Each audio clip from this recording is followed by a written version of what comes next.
Assalamualaikum warahmatullahi wabarakatuh. Selamat pagi kepada Profesor Dr. Hasna Faiza MHum dan teman-teman semua.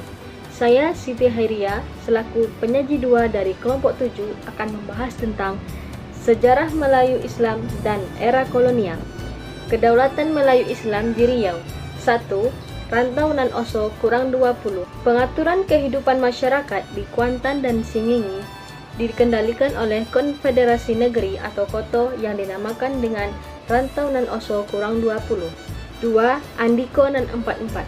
Pemerintahan Andiko dan 44 meliputi wilayah-wilayah yang terdapat di Kampar Kiri, Kampar Kanan, Tapung Kanan, dan Rokan yang semuanya berjumlah 44 negeri. Pucuk pemerintahannya dipegang oleh Datuk Simarajo di Balai dari suku Domo. 3. Gunung Sahilan. Kerajaan Gunung Sahilan diperkirakan berdiri pada abad ke-16.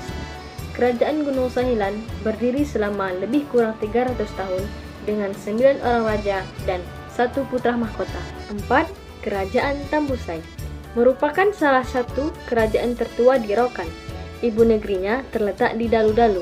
Dalam Terombo Siri pegangan Raja Tambusai dijelaskan bahwa kerajaan Tambusai diperintahkan oleh 19 orang raja. 5. Kerajaan Indragiri. Raja pertamanya yaitu Narasingha merupakan anak terakhir dari Raja Keritang yang ditawan oleh Malaka, yakni Raja Merlang. Sebuah ibu kotanya terletak di tepi sungai di wilayah Pekantua. Adapun raja-raja yang pernah memerintah yaitu sebanyak 25 orang raja. 6. Rambah.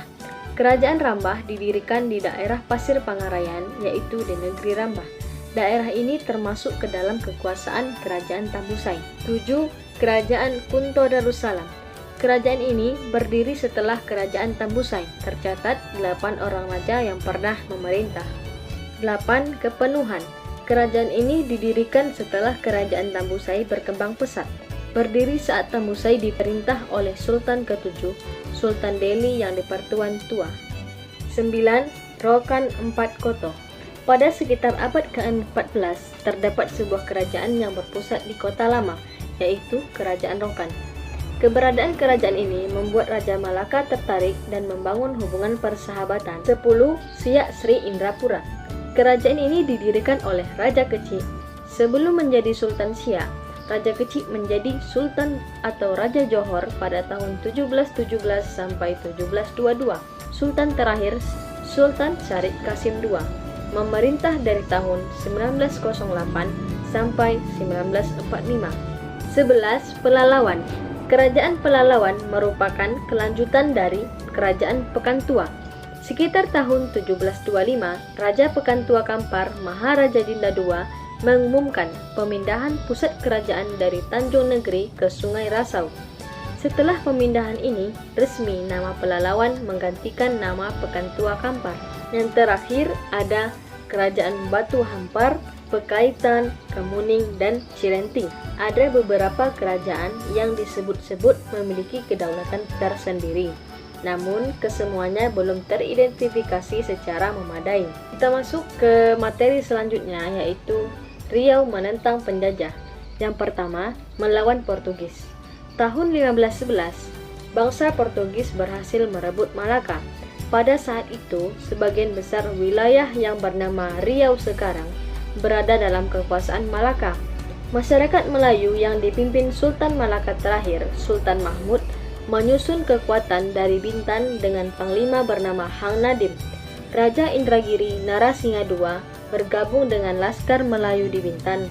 Hal serupa juga dilakukan oleh Sultan Hussein dari Kasip Siak.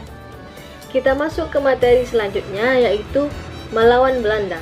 Belanda menguasai kawasan Melayu ditandai dengan kekalahan Portugis dari Belanda di Malaka tahun 1641.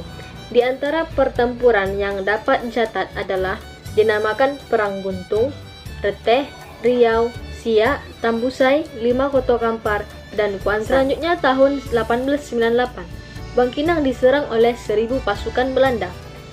Namun Datuk Tabano tidak menyerah. Penyerangan mereka lakukan untuk membalas kekalahan mereka atas masyarakat Limokoto karena masyarakat membangun benteng di sebuah bukit yang bernama Batu Dinding dekat rantau berangin. Dari bukit inilah, masyarakat Limokoto menggelindingkan kayu dalam jumlah besar ke arah sungai yang dilewati oleh pasukan Belanda. Kita masuk ke materi terakhir, yaitu melawan Inggris dan Jepang. Di Enok, pertempuran diawali dengan ketidakmampuan masyarakat menyerahkan hasil tanaman mereka kepada Jepang. Sementara di Labuhan Tangga, dipicu oleh larangan Jepang terhadap pelaksanaan takbir dan sholat Idul Fitri tahun 1944. Perlawanan terhadap Jepang diantaranya dengan mogok kerja dan pemboikotan. Mogok kerja dari kerja paksa pembuatan jalan Pekanbaru Bangkinang. Jepang justru menyiksa buruh dan menewaskan ribuan orang. Sekian materi dari saya. Wassalamualaikum warahmatullahi wabarakatuh.